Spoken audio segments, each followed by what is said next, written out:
कक्षा 8 एक चर वाले रैखिक समीकरणों की व्याख्या पेश करते हैं। सत्य प्रकाश मिश्रा, सहायक अध्यापक, राजकीय उच्च प्राथमिक विद्यालय भोड़ाई, खटीमा, ऊधम सिंह नगर। कुछ बीजीय व्यंजकों और समीकरणों के उदाहरण नीचे दिए गए हैं, उनको ध्यानपूर्वक देखिए। बीजीय व्यंजक 5x 2x - 3, 3x + y, 2xy + 5, xyz + x + y + z, x² + 1 आदि। अब समीकरणों के उदाहरण देखते हैं। 5x = 25, 2x - 3 = 9, 6z + 10 = -2, x + y = 7। इन दोनों बीजीय व्यंजक और समीकरण के उदाहरणों को ध्यानपूर्वक देखिए और समझने का प्रयास कीजिए कि दोनों में क्या अंतर है। समीकरणों में समता यानी बराबर का चिन्ह होता है, जबकि व्यंजकों में समता यानी बराबर का चिन्ह नहीं होता। अब रैखिक समीकरणों की बात करते हैं। समीकरणों में से वे समीकरण जिनमें केवल एक ही चर होता है, जैसे 5x = 25, 2x - 3 = 9, 6z + 10 = -2। अब समीकरणों को हल करने के बारे में चर्चा कर लेते हैं।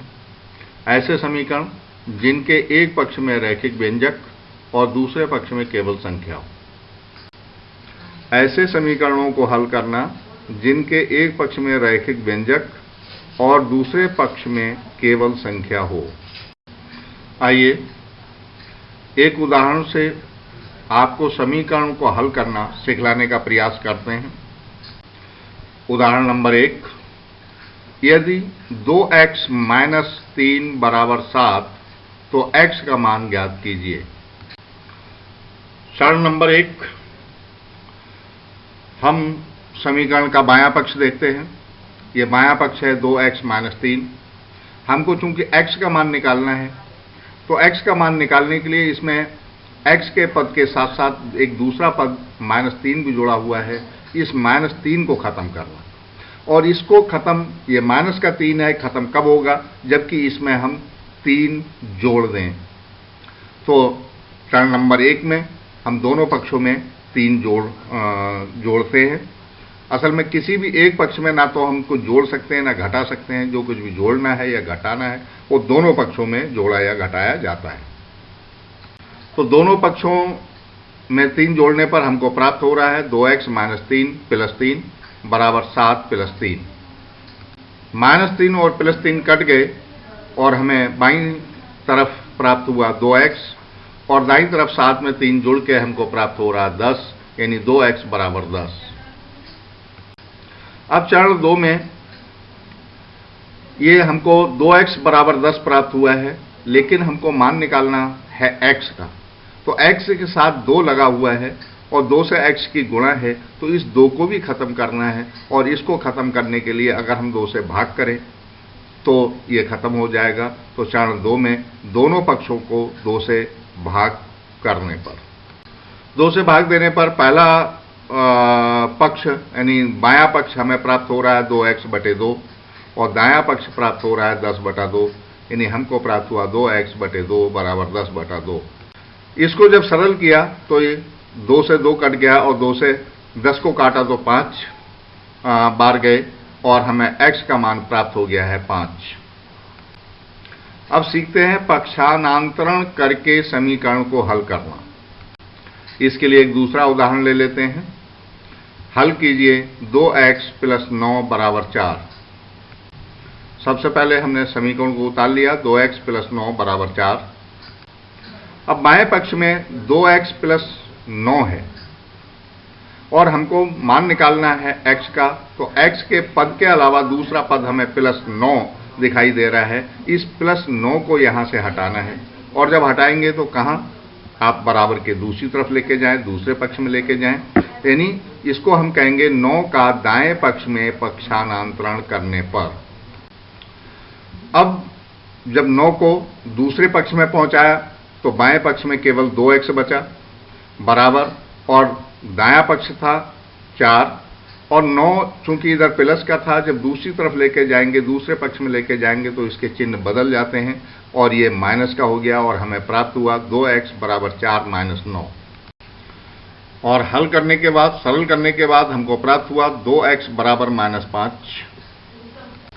अब चूंकि हमको x का मान निकालना है, लेकिन यहाँ 2x है, यानी 2 से x की गुणा है, तो 2 को जब हम पक्षांतरण कर देंगे, दूसरी तरफ लेके जाएंगे, तो ये 2 चूंकि गुणा में है, दूसरी तरफ जाके ये इसका चिन्ह बदल जाएगा और ये भाग में पहुंच जाएगा, यानी हमको प्राप्त होगा x बराबर -5/2। और जब इसको संयुक्त भिन्न में बदला तो हमको प्राप्त हुआ x बराबर -2 से ही 1/2। अब अगला उदाहरण लेते हैं, उदाहरण नंबर 3। हल कीजिए। x/3 + 5/2 बराबर -3/2। सबसे पहले हमने प्रश्न को उतार लिया, समीकरण को उतारा। x/3 + 5/2 बराबर -3/2। अब यहाँ x के पद के साथ साथ बाएं पक्ष में +5/2 और है, इसको यहाँ से हटाना पड़ेगा, यानी इसका पक्षांतरण करना पड़ेगा, यानी 5/2 का दाएं पक्ष में पक्षांतरण करने पर 5/2 को जब हम दूसरी तरफ लेके गए, दूसरे पक्ष में लेके गए, तो हमको बाएं पक्ष में प्राप्त हुआ x/3, ये रह जाएगा, और बराबर पहले दाएं पक्ष में था -3/2, और 5/2 प्लस का जब दूसरी तरफ लेके जाएंगे तो इसका चिन्ह बदल जाएगा और ये हो जाएगा -5/2, यानी इस तरह से हमको प्राप्त होगा x/3 बराबर -3/2 -5/2। अब दाएं पक्ष को हल कर लेते हैं। दाएं पक्ष में हर दोनों के बराबर हैं और दोनों माइनस के हैं, अर्थात दोनों जुड़ जाएंगे और हमें प्राप्त होगा x/3 बराबर -8/2। अब चूंकि हमको x का मान निकालना है, लेकिन ये मान -8/2 प्राप्त हुआ है हमें x/3 का, तो ये 3 को भी यहाँ से हटाना है, तो 3 को हटा के भी हमको दाएं पक्ष में लेके जाना है। चूंकि 3 से x के लिए भाग है, इसलिए दूसरी तरफ जाके ये गुणा में बदल जाएगा और हमको प्राप्त होगा x बराबर -8 × 3/2। जब इसको सरल किया तो 2 से 8 कट गया और 4 बार गए, और 4 के हमको प्राप्त हुआ x बराबर -4 × 3, और जब इनकी गुणा की तो हमको x का मान -12 प्राप्त हो गया। इस प्रकार हम इस एक्सरसाइज के प्रश्नों को हल कर सकते हैं। अगर आपने अभी तक हमारा चैनल सब्सक्राइब नहीं किया है तो जल्दी इसको सब्सक्राइब कर लें, जिससे कि आने वाले वीडियो आप तक सही समय पर, निश्चित समय पर जल्दी से जल्दी पहुंच सकें और आप उनका लाभ उठा सकें।